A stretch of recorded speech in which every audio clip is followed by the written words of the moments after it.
Griffith University is a Gold Coast institution and continues to grow. Its dynamic urban campus blending seamlessly into the region's world-class attractions. And now, partnering with the Gold Coast's cultural leader, HOTA, Home of the Arts, we're proud to present our signature thought leadership and conversation series, helmed by master interviewer Kerry O'Brien. Welcome to A Better Future for All. Bagel Yungai, Jimbalungs. G'day friends. My name's John Graham. I'm a Kumbamerri man, a saltwater man of the Gold Coast region. Our people are part of the wider Yugambeh language group, whose lands stretch from the Logan River in the north to the Tweed in the south, to the other side of the Great Dividing Ranges out past Bow Desert up to a place called Teviot Brook and bordered by the beautiful Pacific Ocean. Kumbamerri's people's lands stretch from the Coomera River in the north to the Tweed to the foothills of the mountains. At all welcomes that I do, I'd like to acknowledge and pay my respects to our elders past, present and emerging. For our people fought the good fight in dark and desperate times in order for people of my generation to work with others Australians towards a reconciled nation in order for us to leave a legacy for our young people. For they're the bearers of the flame, the keepers of knowledge and keep our culture strong into the future. I also pay my respects to other Aboriginal and Torres Strait Islander people across this nation, and I pay my respects to the spirit of this nation and her people, which includes all of you here at this event. I'd like to acknowledge my Aboriginal ancestor, Waru, who was born on the banks of the Narangwal, the Nerang River, where I'm situated at the moment. It's a place of the shovel-nosed ray. She lived along here for many years, and in her later life lived with their daughter Jenny and Andrew up at a place called Gardner Island, which was just off Brighton Parade, Southport. They were sustained by the abundance of seafood from the river and also the ocean, and generations of our people lived along that place. It's a special place. Our footprint remains strong in this place as our sovereignty was never ceded. We are the traditional custodians of this land and always will be. Thanks for listening to me and welcome to this country. I'd like to wish Stan and Kerry all the best with the conversation, and may we all work towards a better future for all of us Australians. Anyabu, Anyabu. Thank you. Until we meet again.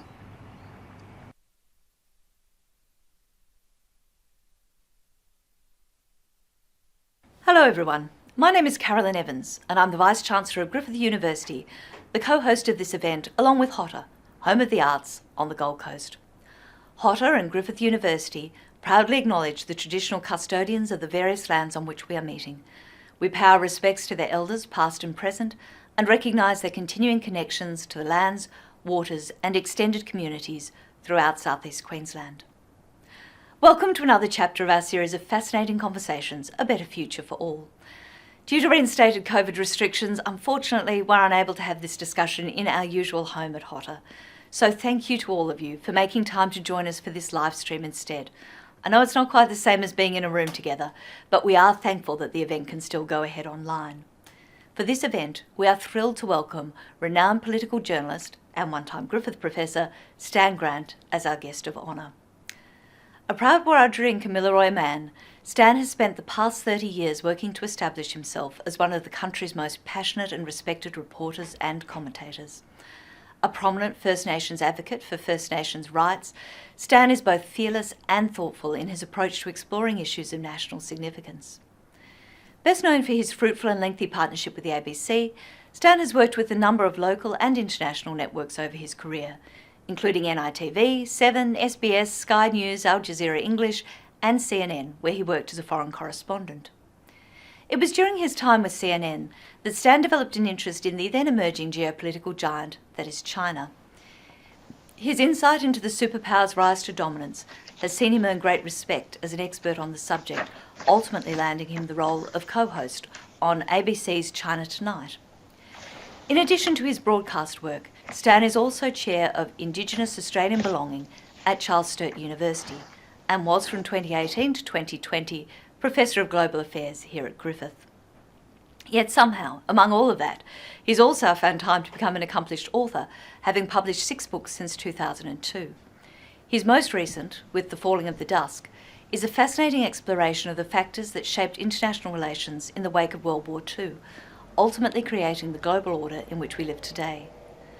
What was once considered the immutable way of the world is quickly shifting as China continues to assert its dominance both in the Asia-Pacific region and as an international superpower.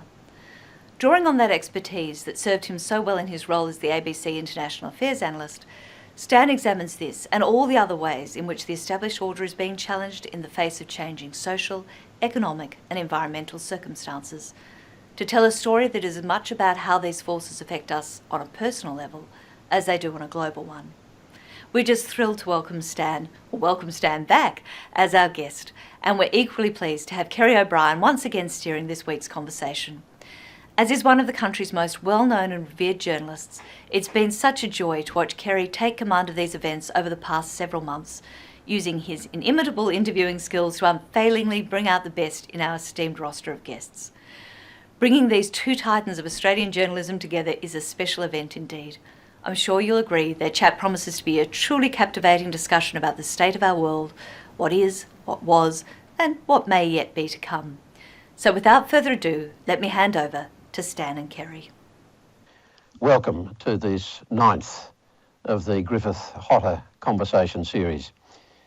You've been a compelling Indigenous voice against racism for more than 20 years now, but particularly since your first memoir, The Tears of Strangers, in 2002. I was actually at your book launch that day, and I remember being absolutely knocked out by the story you had to tell and the thoughts that drove that story and the experience that drove that story. Because even though I'd known you as a journalistic colleague for more than a decade, I had no real inkling of how deeply you had lived that story. I remember you in the press gallery, and this was a pretty kind of private part of your life then, wasn't it? Yeah, it was, Kerry. Always integral, and always a great source of pride to me. It's something that I thought I needed to be able to establish myself. I was always very conscious of the fact that as Indigenous people, we are judged differently, and the doors are not as open to us as they are to others. We can be very easily, too readily, put back into our boxes. And first and foremost, I wanted the respect of people like you. I wanted people like you, the people I looked up to say, this is someone who can cut it, who's a journalist, who can prove, that he can go out there and compete alongside others. I needed that. I needed to know that I belonged and that I was as good as anybody else.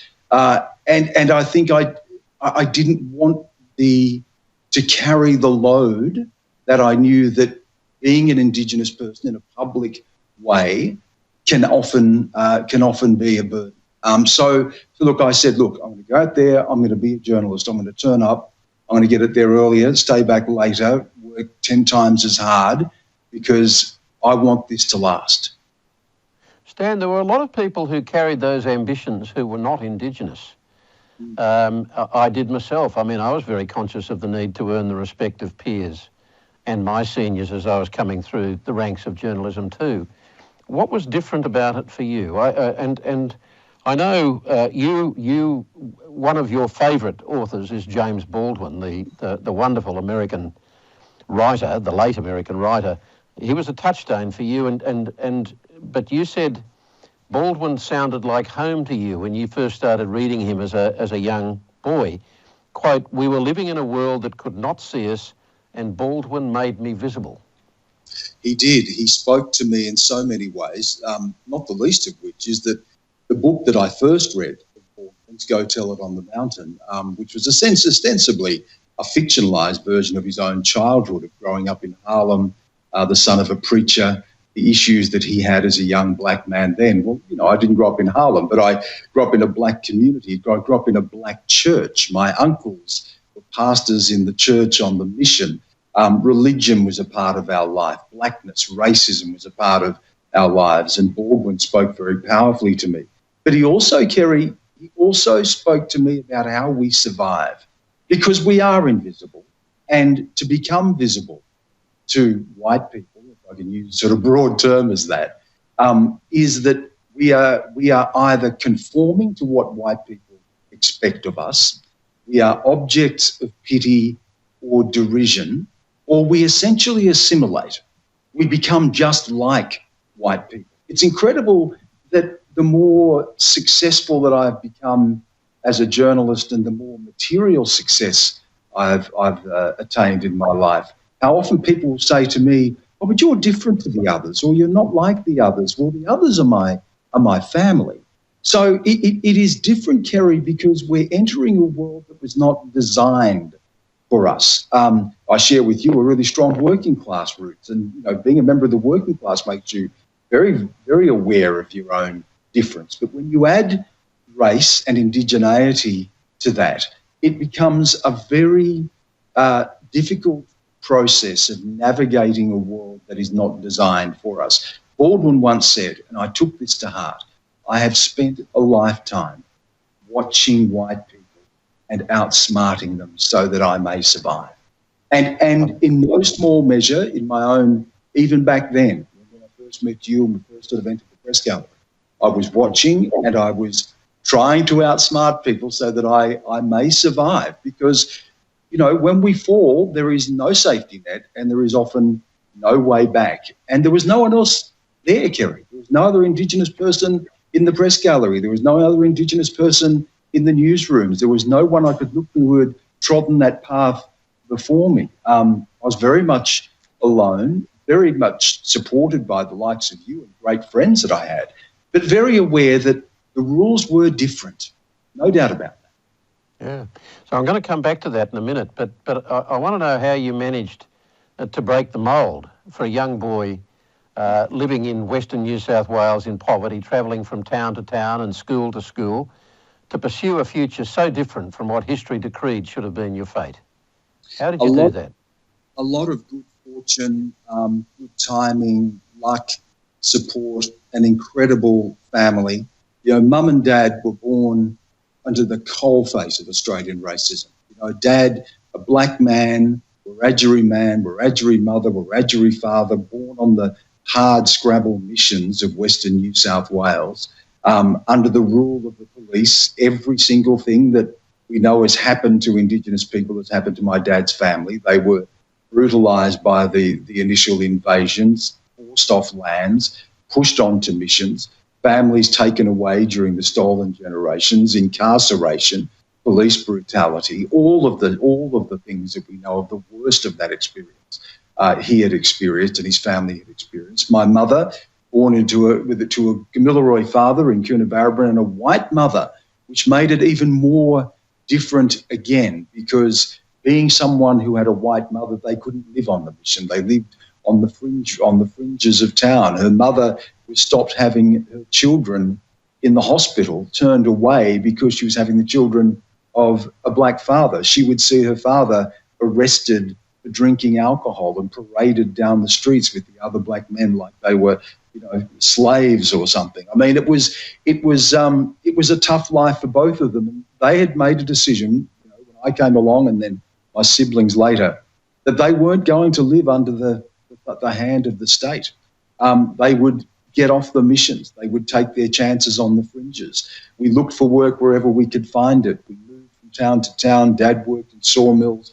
Mum cleaned cars and cleaned houses and did whatever she could to put food on the table, knocked on the doors of the Smith family at St Vincent de Paul to get a helping hand. And I saw that and I realised at a young age the sacrifice. I was very aware of my place in the world, and I was very aware that we had to be 10 times as good. So I worked hard. I didn't have a classical education. I moved around a lot, but I worked hard. I read voraciously, and incredibly, Kerry, I came of age at a time when Aboriginal politics was burgeoning. We had the 67 referendum, the 72 tent embassy, the Aboriginal Affairs Department was established. Figures like Charles Perkins were becoming prominent in society. By the time I graduated, we'd had the Whitlam years and the changes that brought, the initial land rights legislation. Things were changing, and I caught the tailwinds of that. There were Aboriginal people like Marcia Langton, who were great mentors and supporters of me, encouraging me to go to university. And, I walked through one door and another, and until I found myself into journalism, which really clicked with me. So, look, I had to be very lucky. I had to be born to extraordinary parents. I had to have a lot of support, and I had to arrive at the right time of history. Very little of it, may I say, Kerry, is down to me or any innate gifts or talent, apart from... But it seemed to me that one very substantial element of all of this, apart from the strength and the character of those role models and mentors you had in parents and grandparents, was reading. Yeah. Reading, it seems to me, was the key to opening up a much wider world for you. Everything. Mum said that I started reading before I went to school. And I remember, even though I didn't go, I stopped and started about 14 different schools before I got into high school. By the time I finished high school, I'd been to about 18 different schools. So there was no continuity to my education, enormous gaps. But I read voraciously. I just had this love of words and love of stories. And Mum was a storyteller. She would write poems and short stories. And my grandfather was a storyteller. And whenever Mum would go into a St Vincent de Paul or a Smith Family or a second-hand shop, you'd see those bargain bins of books that were tossed aside. She'd grab a handful of them, she'd bring them home, and it could be anything. I was reading Greek mythology, I was reading Dickens and Hemingway, and I was, whatever Mum found, I read. If I didn't get it or understand it, I read it. And so journalism was a natural home. A voracious reader, someone who didn't have the benefits of a classical sort of education, a poor kid, but a kid who knew about risks, who knew about upheaval, who was prepared to take risks and live with a lot of volatility in our lives. So I thought journalism made a lot of sense. It really felt like a natural home. And I know, Kerry, in your case, similarly to a large degree, you were a big reader. Education wasn't necessarily for you at high school, but you came with a thirst for knowledge and a quest for knowledge and a natural curiosity and a capacity to endure and to work hard. And, similarly, I think those working class traits coupled with my own cultural background stood me in good stead. With one difference. You see, when I was being called a ranger or a bluey or a carrot top or a redhead as a kid, I didn't think I was being insulted or discriminated against. I only discovered long after I'd grown up that the term ranger for many people is supposed to be a disparaging term. So that's one big difference between us. I never had any sense as a child of understanding what racism was in any way apart from reading, because there was almost no visible Indigenous presence in the Brisbane of my childhood. Now, when you arrived at Parliament House as a young ABC political correspondent, did you have a sense that others saw you through a different prism to how they saw non-Indigenous people around that Parliament?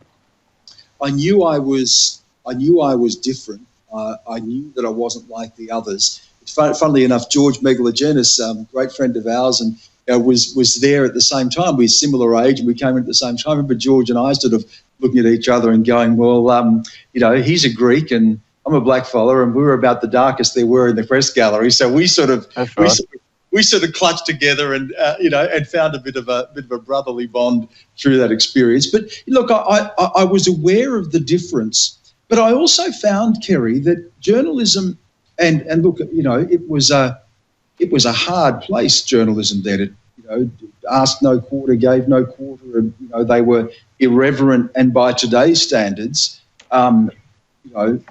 very politically incorrect and often racist and sexist environments. But one of the things that I did find about journalism, and the press gallery in particular, was that results mattered. The story mattered. If I got up at 5 o'clock and got to the back door of Parliament House in the freezing cold and stood out there all morning and got up there and did my story in the afternoon and was leaving there at 8 o'clock at night to be back there again at 5:36 a.m. the next day, and I did that work, and people looked at my work, and you get a little bit of a nod and say, that's pretty well done. That was enough. That was enough to get in. You're in. You're good enough. You can cut it. And I think that made up for a multitude of sins. I knew it was different. Yes, there was racism, the way people spoke, the offhand racism But there was something in journalism about being able to cut it, get results, compete on those equal terms that appealed to me and probably got me through that sense of being different. Oh, well, in fact, as you're talking, I'm thinking of parallels, and that's most certainly true of sport.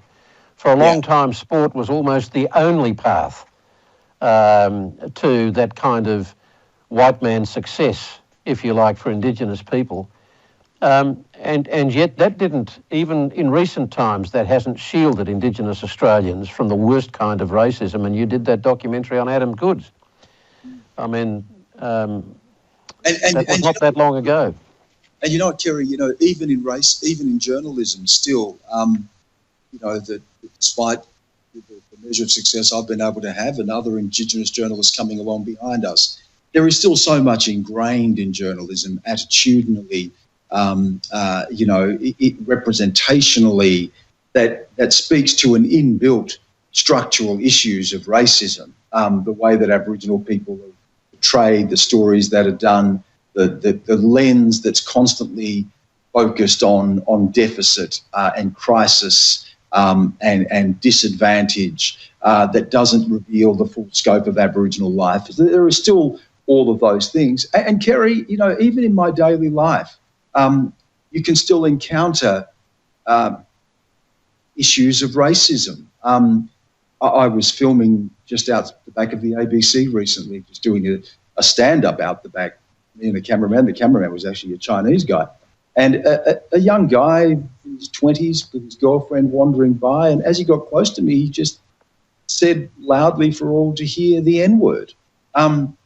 And that can happen. And yes, we can say, oh, well, he's a fool, he doesn't represent what most Australians think, or maybe he does, maybe he doesn't, but it hurts you. It hits you where it hurts. And even with the measure of success I may have had, I'm not immune to feeling the stings of that. I'm also aware, Kerry, that even at the ABC, which is very focused on questions of diversity, the fact of the matter is that I'm still an anomaly, and that most presenters, most senior figures are still white Australians who are running programs, reporting overseas, hosting, Insiders, Late Line, when it was there, Q&A, 7:30, news breakfast. They're still white Australians. So I'm still aware of that. And I'll tell you something, Kerry, I still feel as if I'm still having to prove myself, that I'm still feel in some way that I'm being judged and one mistake and I'll be out of the club. I do still feel that. Because you are Indigenous? I think so, because that's where it comes from.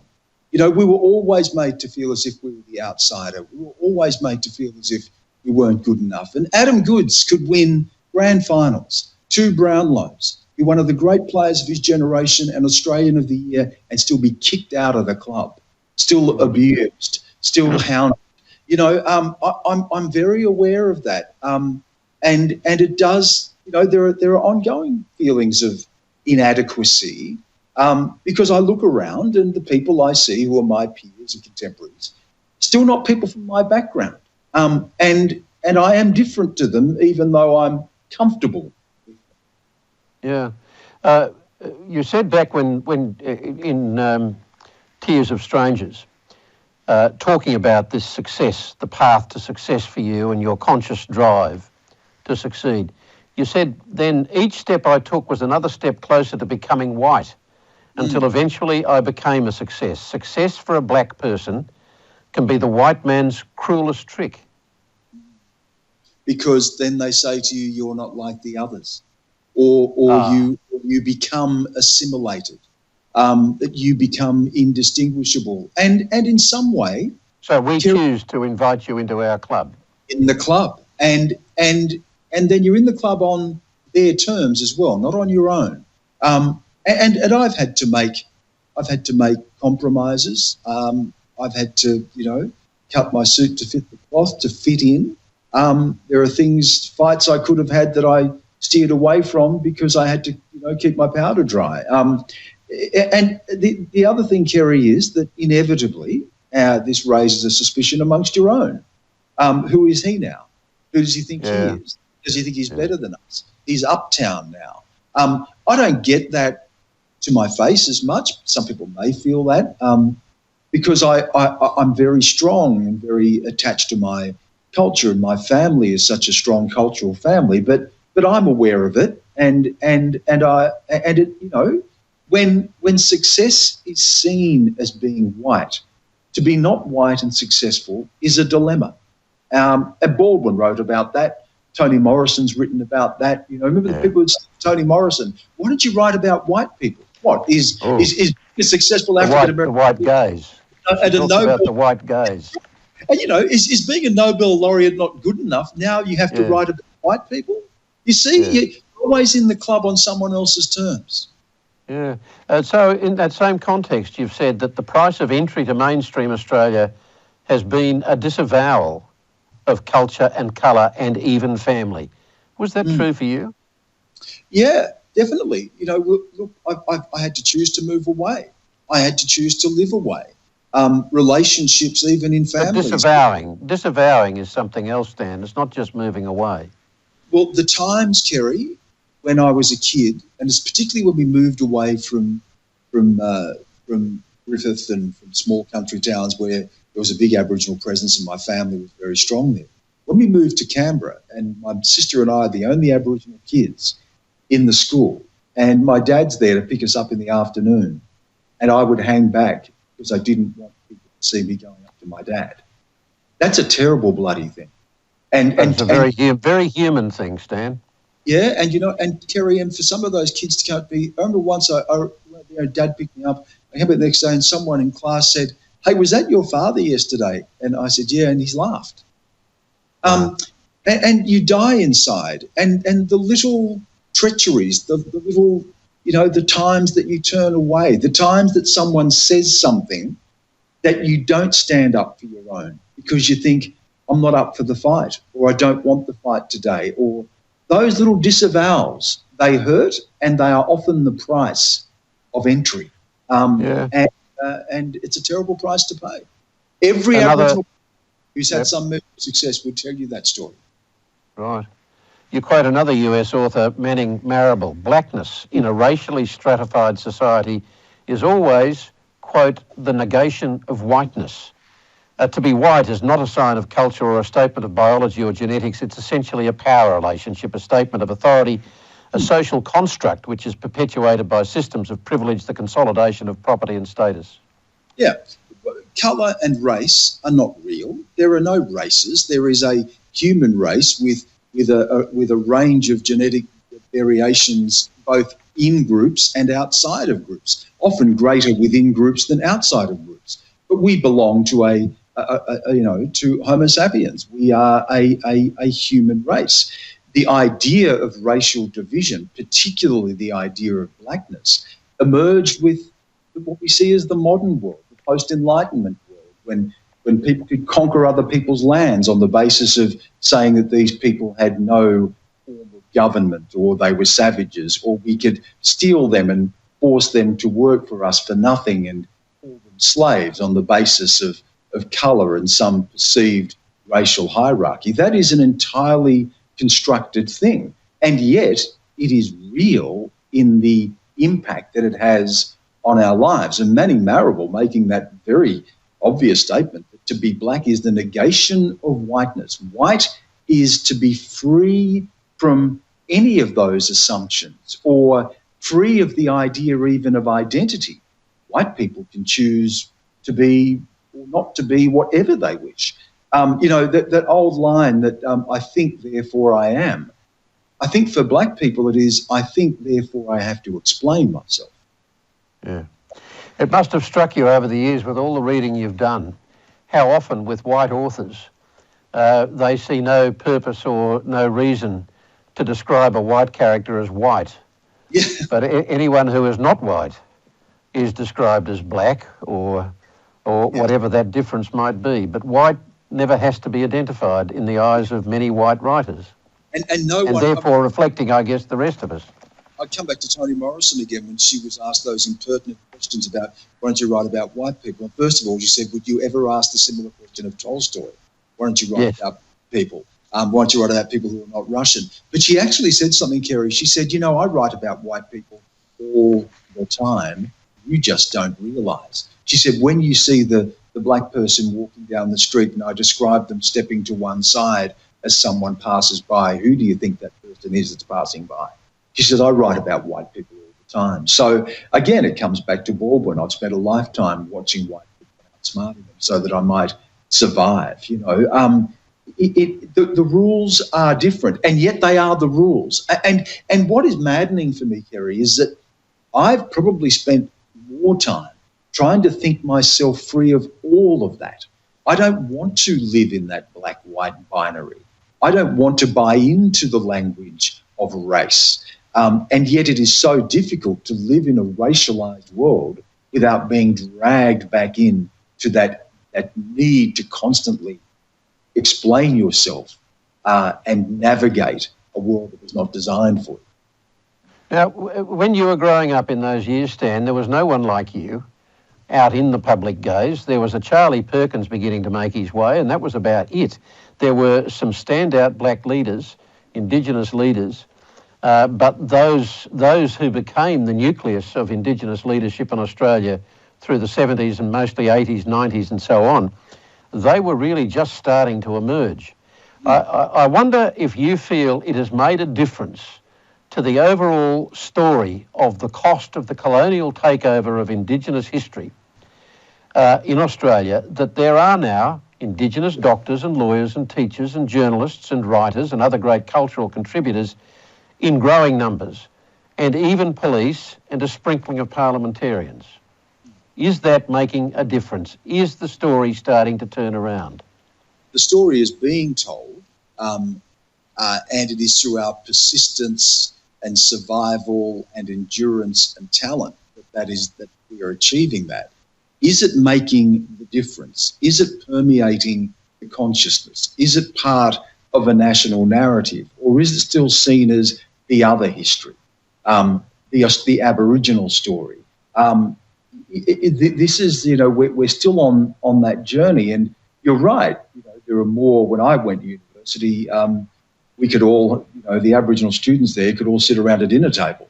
Now, you've got, you know, thousands of Aboriginal students graduating, and we have more parliamentarians than ever before, and you know, there are enormous breakthroughs there, and yet the same things that I grew up with persist today. We're still dying 10 years younger. We're still incarcerated. In fact, the incarceration rates are worse. We've still got the worst outcomes in health, housing, employment, education. Nothing is shifting at that level, even as individual lives may have changed. And as we've seen the emergence of an Aboriginal middle class, it hasn't moved the dial when it comes to those structural issues that condemn the lives of so many of our people. Because history has a way of walking back on itself in this country, doesn't it? And perhaps that's true everywhere. That a moment in time where you can establish a new milestone, if you like. We are entirely capable as societies of turning back on ourselves and picking that milestone up on the way back. I mean, the Mabo judgment and native title and the Stolen Generations inquiry, followed by the culture wars and claims that the massacres didn't happen.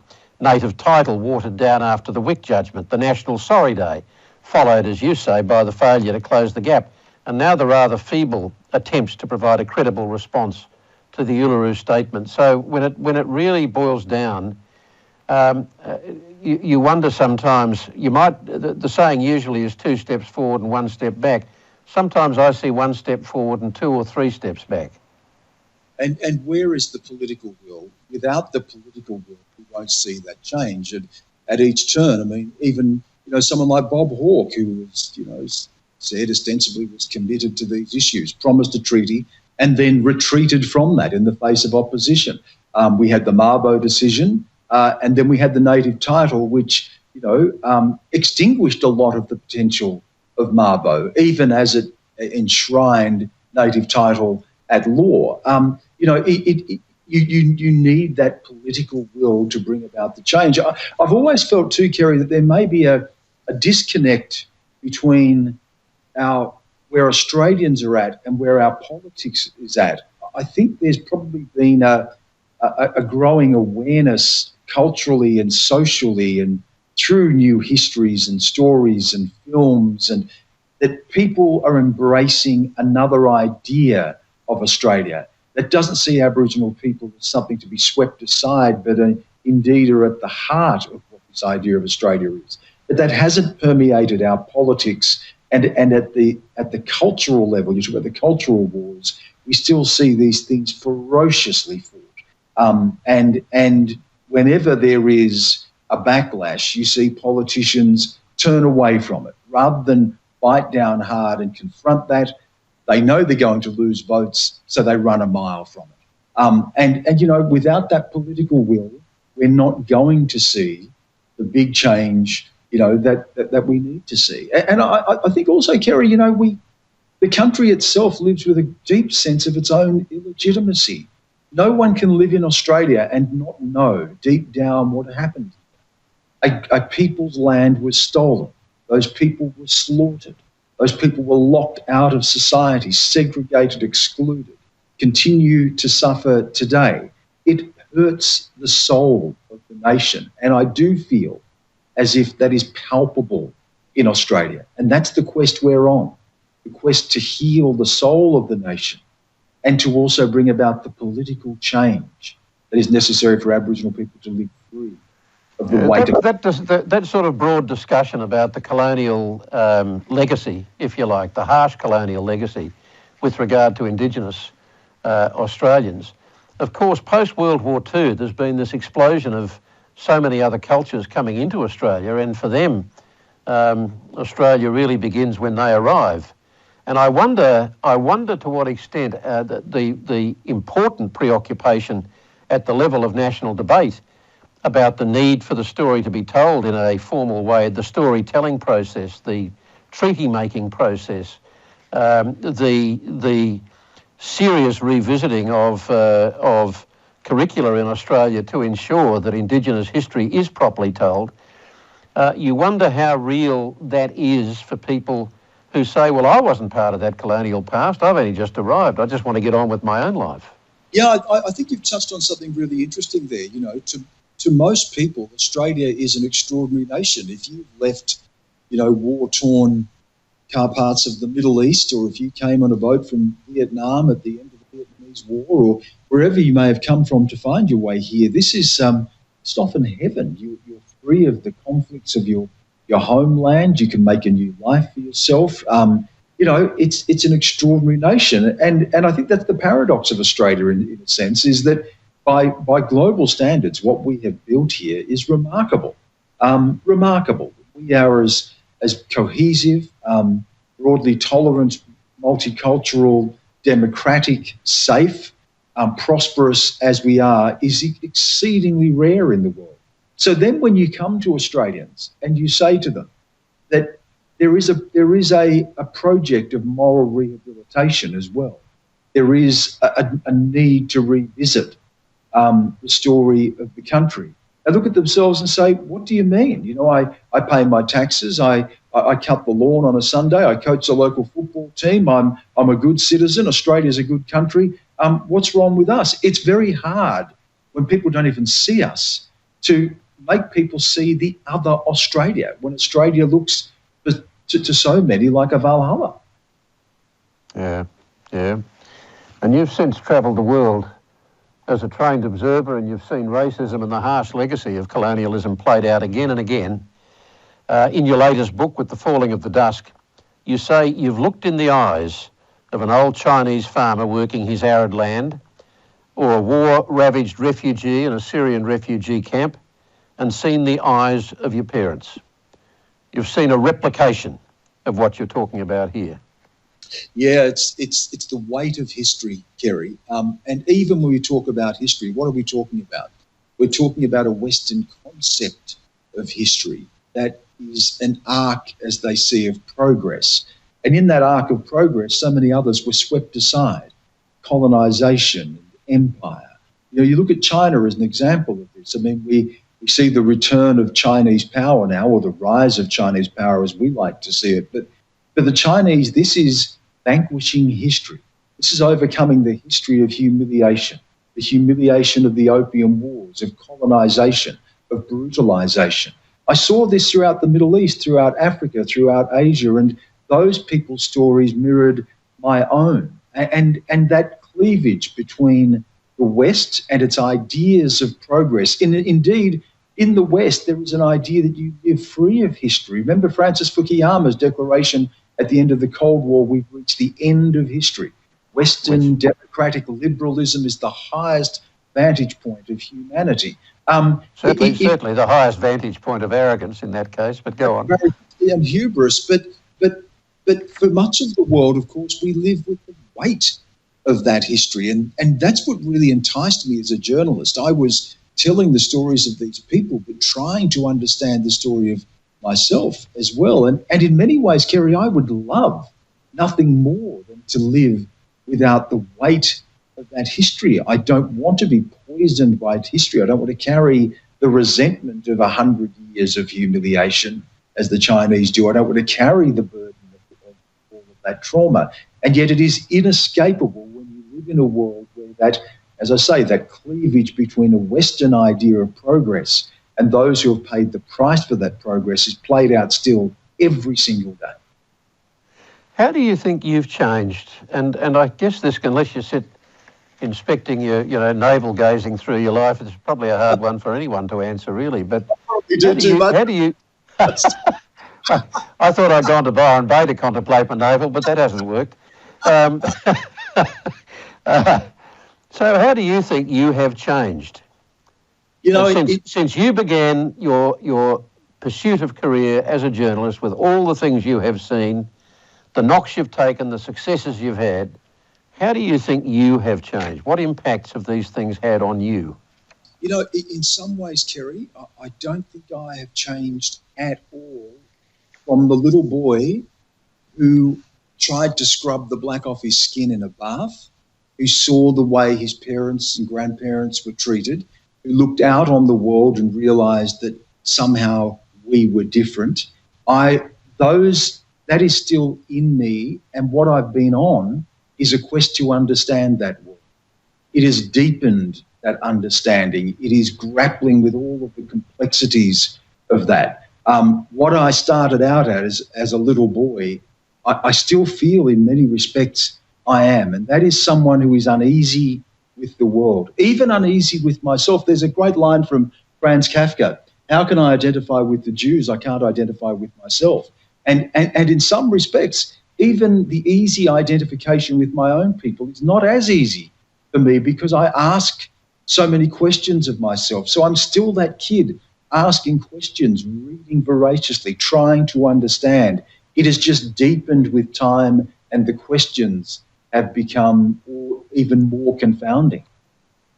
You had 11 years, I think, as a CNN correspondent in Hong Kong, Beijing, the Middle East, and you've travelled wider even than that. You confronted some pretty tough stuff through those years. There's a sense that I have that you haven't found it easy necessarily settling back into Australia, defining what you want to do with the rest of your life, dabbling with, probably more than dabbling with academia, but you've sort of moved in, you've gone out, you've kept a hold in it. At one point even flirting with politics, juggling a number of roles at the ABC, but not really settling into any one of them. Did the years corresponding come at a price? They did. I think I've always been someone who likes to juggle a lot of things. I'm probably not comfortable with doing one thing.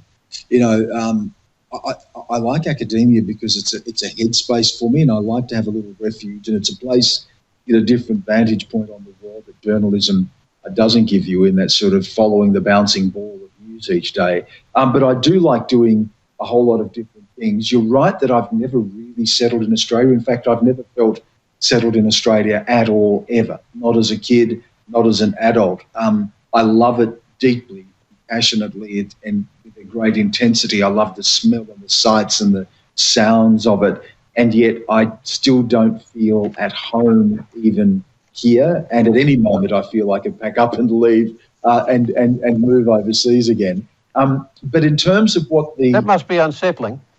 Oh, very, very unsettling. I'm an exile, Kerry, and I think I've probably come to terms with the fact that I am an exile. But Baldwin was an exile. James Joyce was an exile. You know, the writers that I admire are people of exile. I am probably more comfortable in exile, and I've probably increasingly come to terms with that. And in terms of the damage that seeing so much of the brutality of the war does, it probably only reinforced a lot of the hurt and the damage that was already there from when I was a kid. I remember after having spent a lot of years in and out of Afghanistan, Iraq, Pakistan, covering terrorism in Southeast Asia, reporting in China, just, you know, you're like a frog in slowly eating water. You don't realise how hot it's getting. And I remember I hit the wall. I absolutely hit the wall. I had a complete and utter breakdown. And I remember saying to my wife at the time, I just kept feeling like all the hurt in the world that I'd seen was compounding the hurt that I'd felt as a kid. And I remember saying to her one night, why do they do this to us? Why did they do this to us? And I'm still asking that question. Why did they do this to us?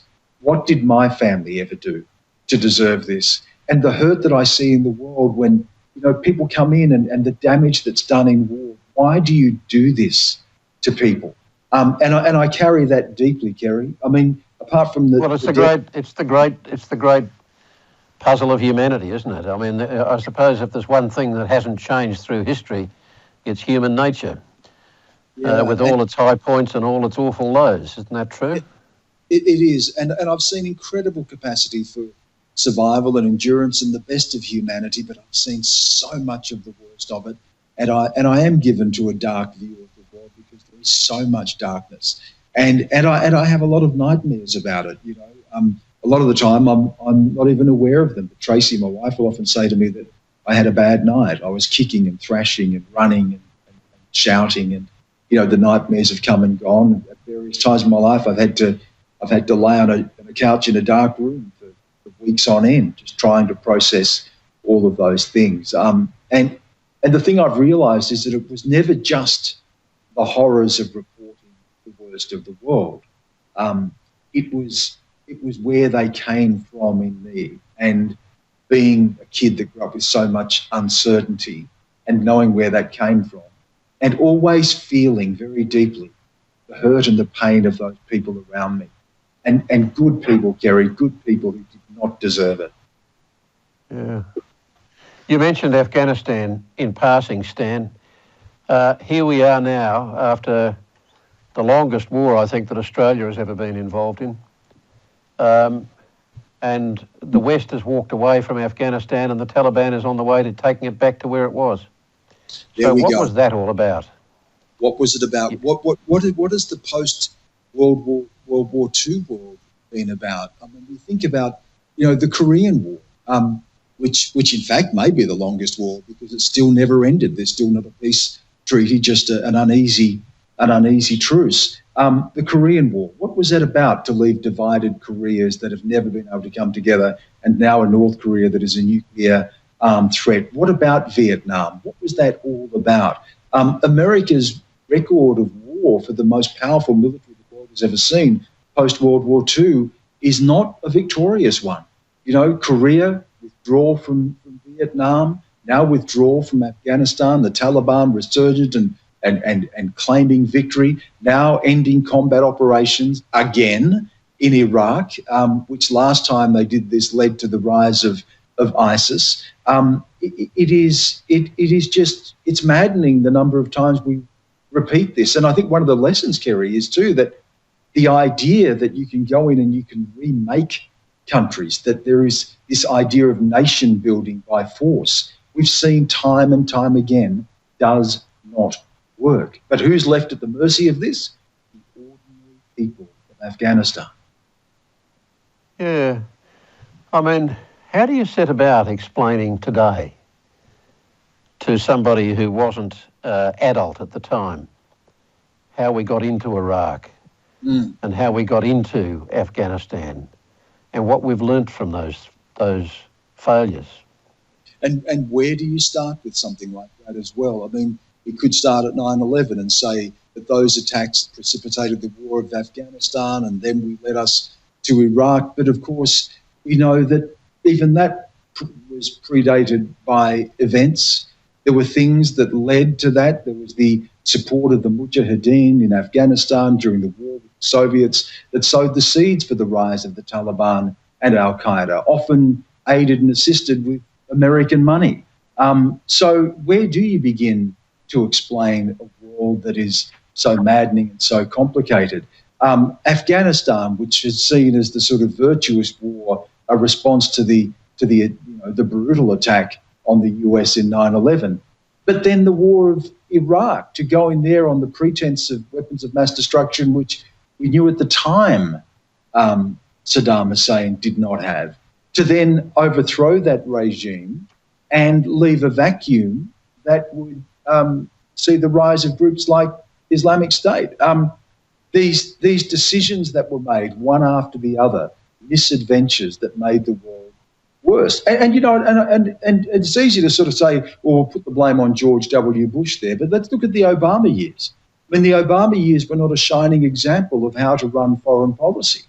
You had the threats of red lines in Syria that he didn't enforce. You had Obama dismissing ISIS as a junior varsity terrorist organisation. Well, that came back to bite him. We saw North Korea become a fully armed nuclear state on his watch. China claim and militarise the disputed islands of the South China Sea. Russia annex Crimea. Obama's handling of the world also was not great. So it is. But we are at a moment now, Kerry, where I think so many of these dominoes that had started falling are reaching a tipping point. We are most definitely at a global tipping point now. And this is in terms of the kind of global authoritarianism, I guess you write a lot in The Falling of the Dusk about the big geopolitical shifts today and the ascendancy of authoritarianism and the retreat of democracy. I wonder, and there's a lot of conversation, endless conversation about why these things are happening and where they're going to go. I wonder how effectively you think journalism has assisted humanity's capacity to grasp and be engaged by what's going on and why it's happening. At its best, I think it's done an extraordinary job, but the best is often few and far between. And I'm not just saying this because you're here, but the contribution you have made and others to this country's understanding of itself and its place in the world. We are better for having had journalists like yourself. There are extraordinary journalists that I worked with here and overseas that have assisted people to understand and see the world in all of its complexity. There are courageous journalists who will tilt against power at great cost to themselves, and they have made the world better. But I think one of the problems of our age now, and I'm a product of it, I both see the virtues of it, but I also see the great vice of it, and that is that the 24/7 media era has shortened our attention spans, put the world into a constant state of crisis. Each hour has to be more dire than the next. There is no time for introspection. It speeds up the demand for politicians to act, often acting in haste, which leads again to poor outcomes. I don't think that is serving us well right now. And I take something like COVID, for instance. I'm looking at Sydney right now, which is in lockdown, and every day we get messages of unending crisis and it's out of control. Well, yes, it is serious, and yes, we have to deal with it. But the reality is Sydney on a worst day has 200 cases and Indonesia has 50,000 a day, and England still has 30,000 a day. And out of 120,000 people who are tested in Sydney, 0.2% of people, not even half of 1%, are returning positives. But we don't place things into their context so that we can have rational, considered, responsible approaches to this. We catastrophize everything. We go for the worst. The 24/7 media cycle inspires this constant state of crisis, and every hour has to be worse than the next, and every number has to be worse than the next. And I don't think that is serving us well, and I don't think it's serving us well in terms of the political outcomes and the decisions that are made as well. I can remember, I was in America as a correspondent in 83, 84, and we worked in with CNN. We had the Australian rights to CNN on the 7 network when I worked there. So I visited CNN from time to time. I saw the early days of cable news and 24-hour news, and I could see the way it was developing. And I can remember going back there in about 2000 or late 90s, and on a big staircase at CNN in Atlanta, they had what they called a chart of human history. And the most momentous event in that chart of human history, and when I looked up closer and realised it was actually a ratings chart, the biggest event measured on that chart was O.J. Simpson's flight from the police, covered by helicopters at the time. And in a sense, I know CNN has had some great journalists pass through it, but it is in a way indicative of the media world we occupy now, isn't it? And, a big part of it anyway. It is, and technology has sped up the way information is processed and disseminated. There's such a crowded landscape. It's brought the world closer together. Events move more quickly. Look what we demand from our politicians, Kerry. Remember when we were in Parliament House, and if there was a press conference from Hawke then or Keating, it was an event. You would go there and it would last a couple of hours and you'd grill them, and if you got them on that night, then that was something to watch. Now we expect them to pop up every couple of hours, and we expect them to have answers. Well, even when we don't want them to, they do anyway. And that's when they don't go into hiding. Yeah, and they manipulate it, and look, it's an extraordinary thing, the 24/7 news beast, because in so many ways it helped to democratise information and news in the same way that social media and Twitter has as well, but it also comes with this poison, this toxicity that infects the body politic with this cancer of crisis and anxiety and endless chaos. And we know that the world is not always like that, and yet this is the way it is presented, and it is stopping us making clear and rational decisions. I would hate to see right now in this environment something like a mid-air collision over the South China Sea between the Americans and the Chinese, and over a 24-hour cycle, watching that ramp up to the point where you've got demands for war and retaliation, and politicians reacting to that and making decisions in real time that could have absolutely catastrophic consequences. And yet that is the world that we live in now, and that's how high the stakes are. And when you actually stop and think about what that means, you're making real-time decisions about things that are unfolding in front of your eyes, but they're also often unfolding in front of the eyes of the world. There was one bizarre moment that you would probably remember wherever you were at the time, when Osama bin Laden was assassinated, and the world was treated to the pictures of Barack Obama as President of the United States with his cabinet, his security people around him, watching live. We saw the images a little bit later, but watching live as the troops, the assassins, essentially were going in, and they were being filmed as they went in to shoot Osama bin Laden. When I watched it on a television screen in Four Corners at the time, there was a strip running underneath it with a soccer score. That's our world. That is our world. I can tell you where I was actually then. The day after, I was outside bin Laden's house. I was actually right at the heart of that story. What were you doing there? I was there for CNN reporting. We went outside the house. We had to speak to people. We were, doing stories on Abbottabad, the town that he was in, and what the town was about, talking to neighbours who may have known members of the family or what to do, all the usual things that we would do. And also, Kerry, on that endless cycle of lives, where you're just constantly up on air giving information without necessarily being able to go out and get new information.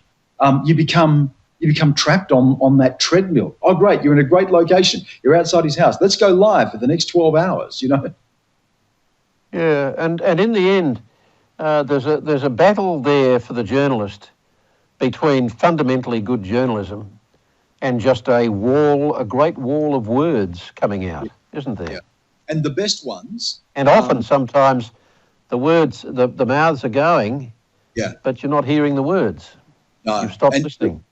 The best ones, the ones who can marry both, but that comes at enormous cost. When I was working at CNN, there was an expectation that you would do the 12-hour live wheel. You know, you'd be up on the hour every hour or every half hour, constantly doing lives. But then I'd drag myself off and I'd go and shoot for the next 10 hours, trying to get a story together or find out information that I could actually add some value.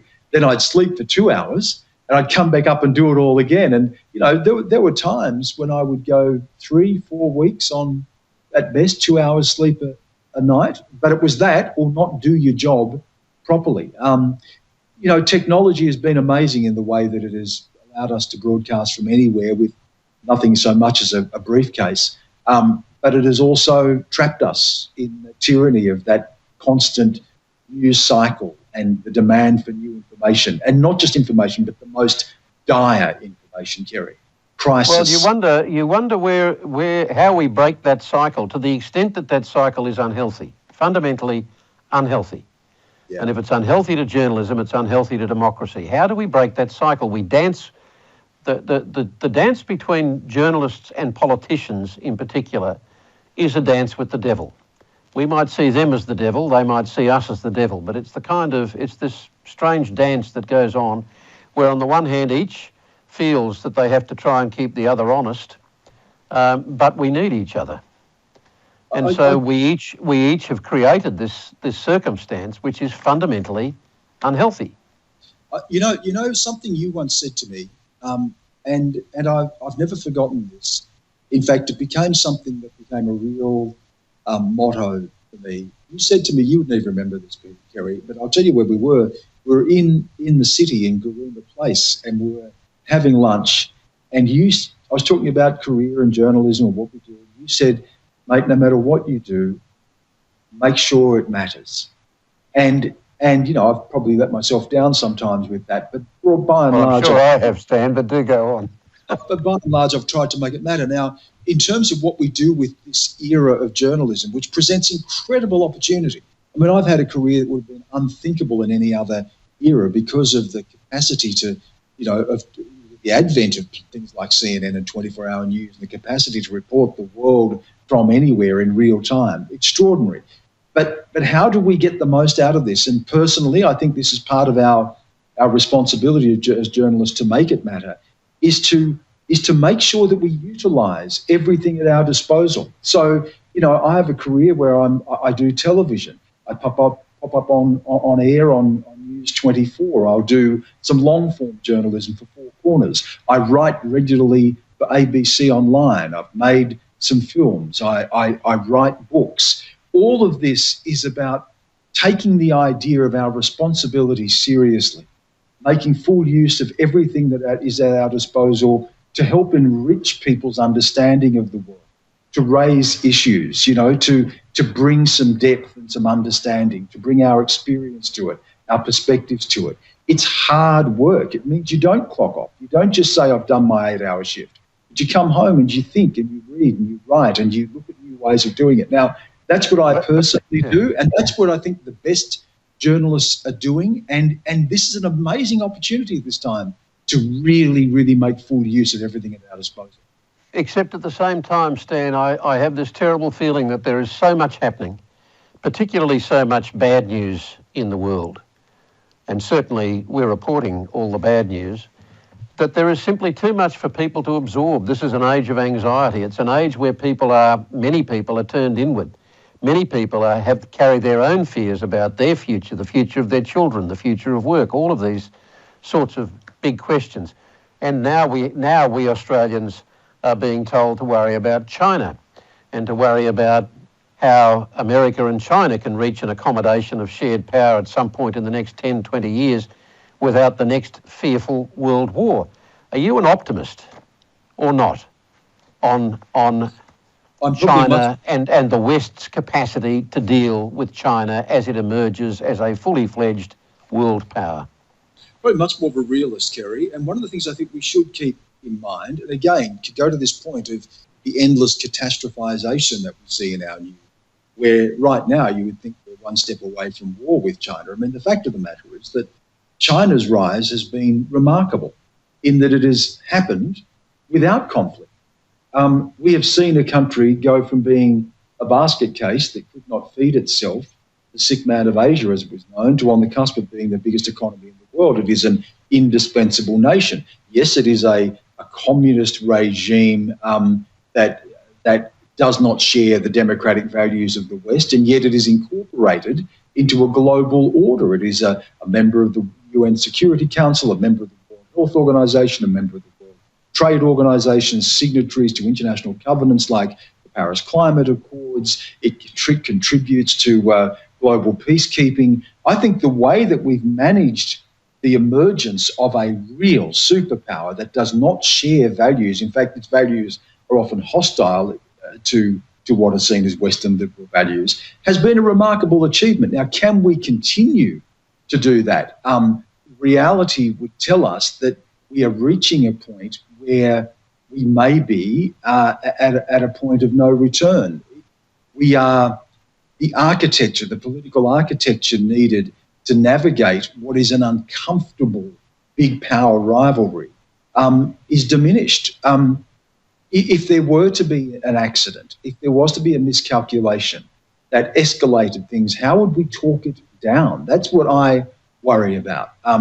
It's not the act of madness. It's not the invasion tomorrow of Taiwan. It's the accident. It's the miscalculation that neither side can back down from.